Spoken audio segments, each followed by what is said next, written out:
pleasure to be kicking off the webinar today, starting with a case study of intravenous infusion in the juvenile rat.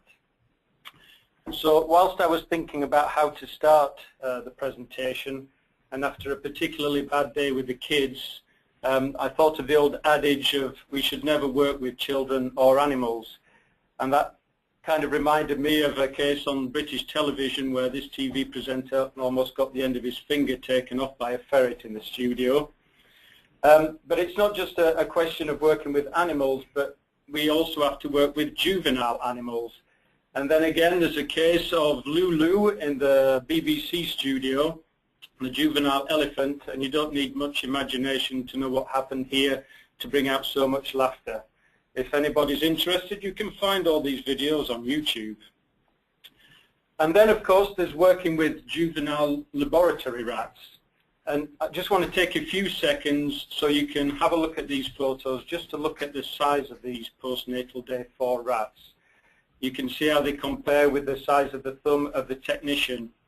So it doesn't take much imagination to think about how delicately we have to work with these animals in order to be able to administer by the classical route. So here you can see subcutaneous injection and also gavage.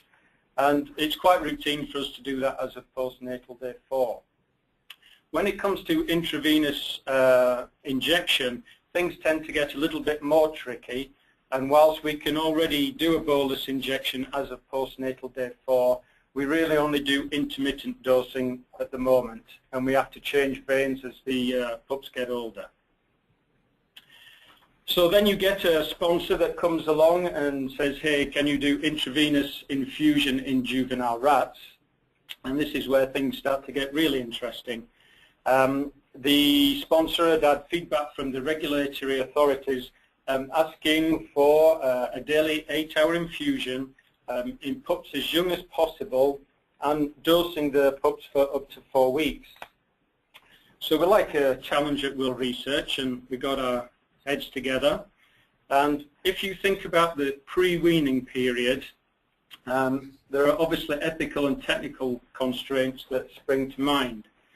So really, the animals are too young for surgery, for a catheter implantation. Just go back to the previous photograph of seeing the thumb-sized postnatal day 4 rat, for example. And obviously the neonatal pups need to be reared by the lactating dam.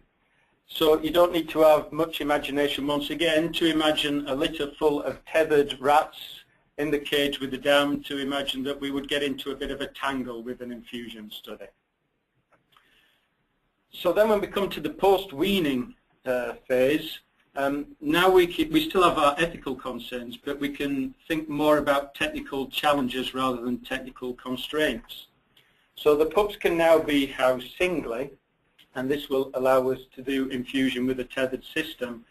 But because the animals are not socialized, we need to address this due to a lack of socialization. We also obviously have to take surgery and post-operative care in the juvenile pups into account, and it's essential for the success of the study. And the last point is that we need to consider the rapid growth and development of the pups. And when you think that between postnatal day 21 and the end of the dosing period on day 49, the pups have increased threefold in body weight. So a female that weighs approximately 50 grams on postnatal day 21 will weigh approximately 150 grams at the end of the study.